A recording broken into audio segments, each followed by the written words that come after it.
Best effective exercise for triceps and biceps.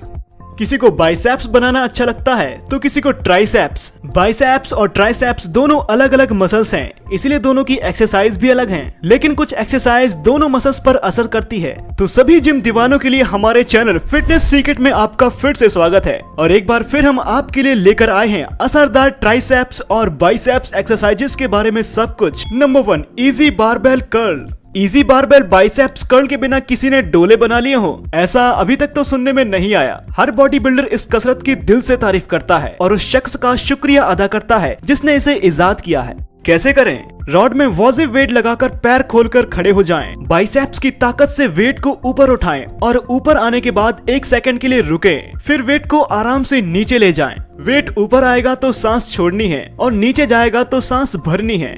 इस कसरत के साथ सबसे बड़ी दिक्कत ये है कि जिम में जाने वाले ढेरों लोग इसे गलत करते हैं और ये कसरत अगर आप गलत करते हैं तो इसका असर लगभग 0 रह जाएगा। अक्सर लोग ज्यादा वेट लगाने के चक्कर में इसे झूल जाते हैं। ये कसरत बड़े ही प्यार से और सलीके से करने वाली है। इसके आप 10 से 12 रैप्स प्रत्येक आर्म के साथ कर सकते हैं। यदि आप एक बिगनर हैं तो इसके 3 सेट, यदि आप एक इंटरमीडिएट हैं तो इसके 4 सेट और अगर आप एक एडवांस लेवल में आ चुके हैं तो इसके 5 सेट 60 सेकंड के अंतराल में लगा सकते हैं। इससे भी आपके अपर आर्म के बाइसेप्स ब्राची और लोअर आर्म के ब्राचियोरेडियलिस मसल्स को बेहतरीन ग्रोथ मिलती है।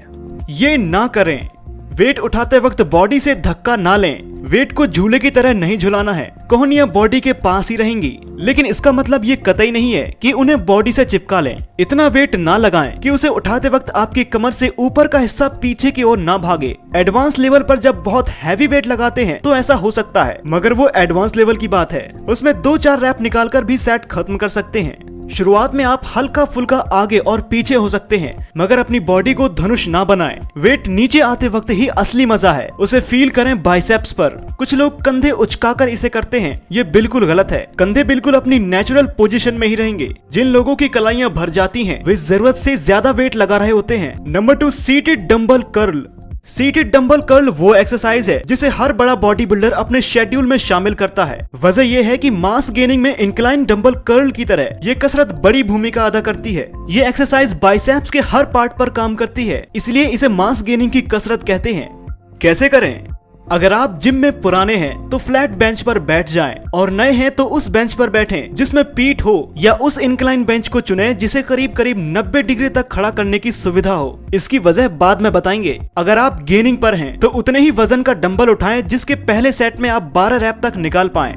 कटिंग पीरियड में चल रहे बॉडी बिल्डर तो वैसे भी इस कसरत को कम ही करते हैं। हर सेट पर वेट बढ़ाएं और इतना बढ़ाएं कि आखिरी सेट में आप कम से कम 6 रैप सही फॉर्म में लगा सकें। वैसे ऐसा करना बेहद जरूरी नहीं है। आप कटिंग पीरियड में हैं तो रैप की गिनती ज्यादा रख सकते हैं। कर्ल करना शुरू करें और सांस लेते हुए एक डंबल ऊपर ले जाएं और सांस को छोड़ते हुए उसे वापस लाएं। जब एक डंबल आ जाए तो दूसरे को भी इसी तरह उठाएं। वैसे कुछ लोग दोनों हाथों में से एक साथ कर्ल करते हैं, मगर बेहतर यही होगा कि आप अल्टरनेट करें। बहुत ज्यादा कोहनी को ऊपर ना उठाएं। जिन लोगों का बायां हाथ कमजोर है वो उस तरफ कम ऊंचाई वाली बेंच को किसी साथी को बैठा सकते हैं ताकि जरूरत पड़ने पर आप मदद ले सकें।